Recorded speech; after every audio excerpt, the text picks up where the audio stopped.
guys and gals on YouTube or wherever.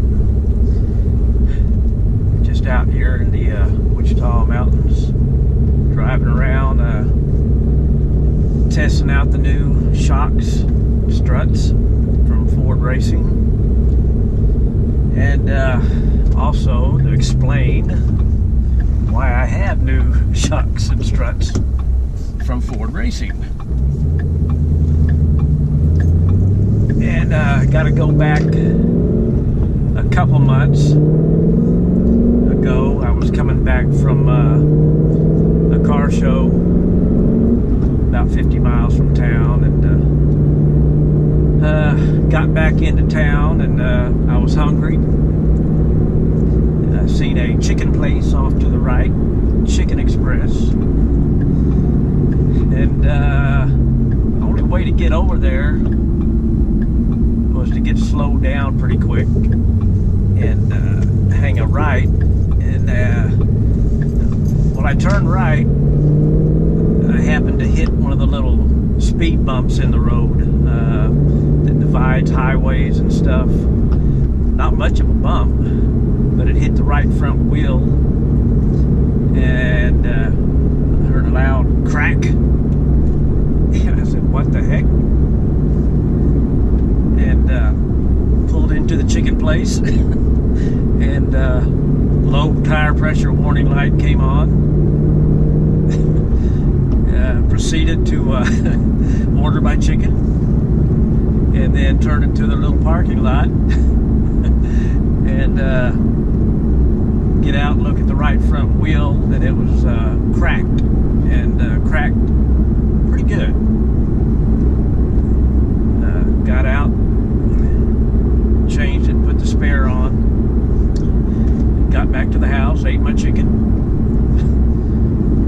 and proceeded to order a new wheel from Wheel Replicas.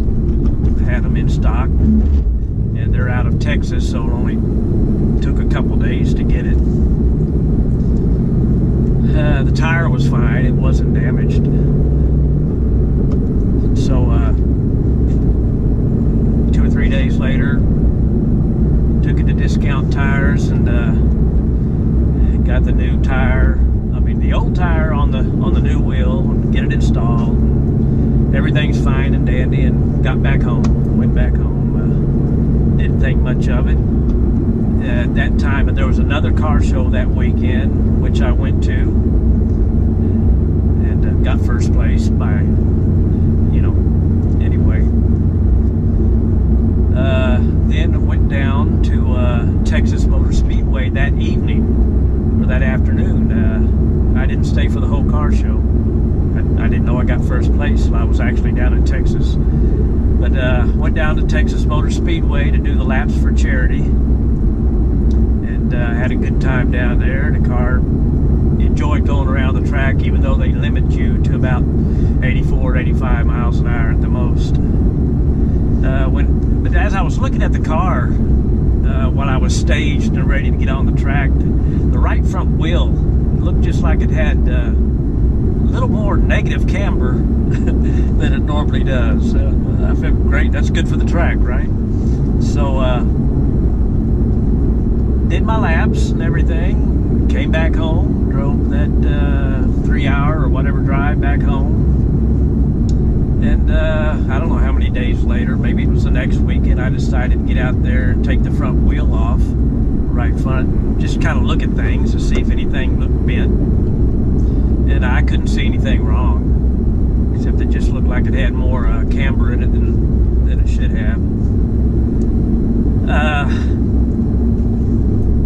As I had the wheel off, I noticed there was just a lot of drag in the brake. It took 2 hands to move that rotor to, and I know it should spin freer than that. It shouldn't maybe have a little drag, but it took 2 hands to get that thing to budge. Now we're going to go back to 2 years ago. I replaced the rotors with the slotted and drilled rotors and new brake pads and everything. And ever since then, I've always had lot more brake dust on that right front. Wonder why, than usual. I thought it was just, the first time out, I thought it was just because I was breaking it in. Had a lot of brake dust on it all the time. I'd clean it and go because the car was still driving fine. And that it had so much drag in it, and I guess that's why it had so much brake dust. It was like the brake was on all the time. And I drove for 2 years like that. 2 years. So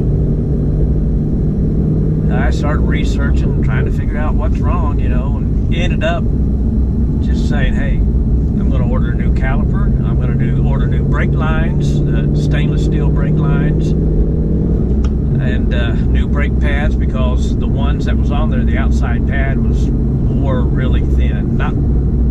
It still had pad left, but it was thin. That's how I knew it was dragging compared to the left front. So, because everything I tried, I couldn't get it to budge. I tried everything before I ordered all those parts. So we put the new caliper on, the caliper bracket, new brake pads, the new brake lines, and it seems to be better. It's still got drag on it, but I can spin it with one hand now. And so I think it's okay. That's why I'm out driving now. Just I haven't been accumulating that brake dust, so I think it's going to be okay. Okay, now let's get further down the road and talk about that negative camber. I got rid of that one problem with the brakes.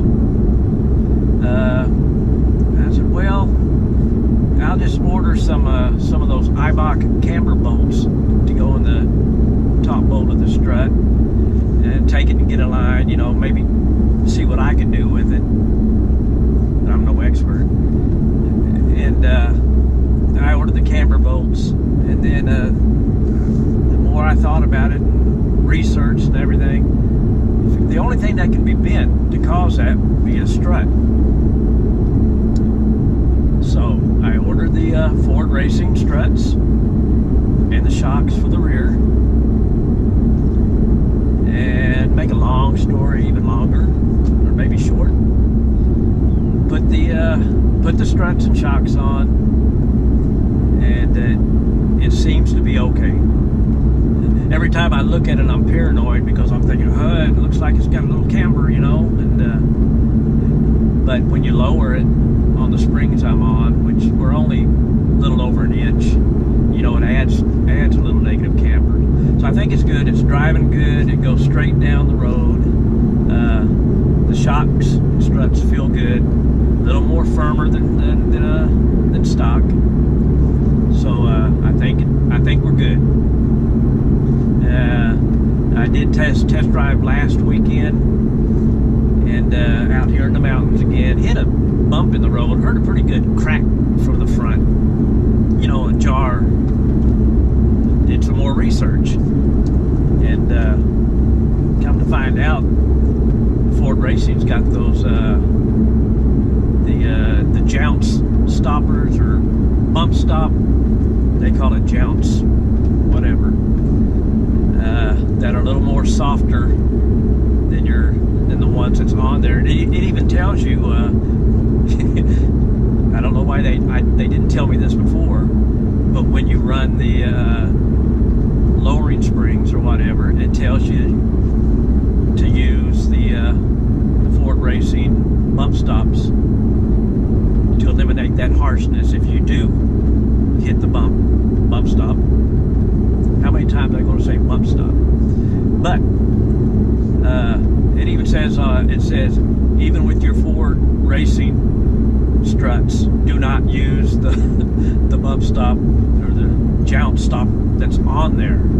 I don't know why they didn't tell me this before, because they know people buy those because they're made for lower springs. So we got the bump stops on the back, the jounce stops on the front, on the struts. Did that a couple days ago. I'm getting good at taking off struts and shocks. 15 minutes, boom, and had them changed out, you know, one side, 15 minutes, and that was it. So that's where we're at now. That's why we're still out test driving, enjoying the mountains out here. We're fixing to go up Mount Scott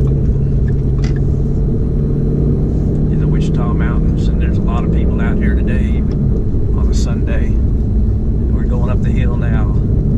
But again, that's my story, my life story. Of course, you know, I just got the car paid off, so you know things have to go a little wrong. But the moral of the story is, if you got a lot of brake dust all the time, and I think this is what happened, that wheel for 2 years was getting awfully hot and maybe weakening the wheel. I don't know. It's aluminum. I don't know. I'll put a picture of it up there if I haven't already, of the cracked wheel and the shocks and everything that I put on. I'm thinking it weakened the wheel, and when I got on the brakes and made that right turn in that Chicken Express, because I was hungry, that's what cracked the wheel. And cracking the wheel, hitting that bump, I don't know, may have been that shock, because looking at that strut, toward the bottom is where it appears to be bent, kinked over a little bit. So I'm on the mountain here, and people are stopping, and I don't know why, because there's a car stopped. You don't stop on the mountain road. But he is. So we're going up the hill, going past a bicyclist here. And she looks like she's struggling going up this mountain. Now this ain't a real tall mountain. They call them hills anywhere else, but they're probably some of the oldest mountains. That's why they've kind of wore down. So we're going up Mount Scott. You heard my story, and I'm looking down, and there's a fire. Appears to be a fire going on down there somewhere next to the lake. But just want to let everybody know where we're at on the car. Everything's good though. It rides firmer. It seems to handle better. I may change sway bars. Might go with Ford Racing on the sway bars too. I don't know. Eventually I'll do that. I'm tired of working on it right now. You know, I'm getting old, and that's a lot of work for an old man. But that's where we're at, and I won't bore you anymore. I might get some video from around the car and get out of the car sometime, or I might just end it right now in the video. Who knows? So thanks for watching. You know, as I always say, zoom zoom. Have a good day.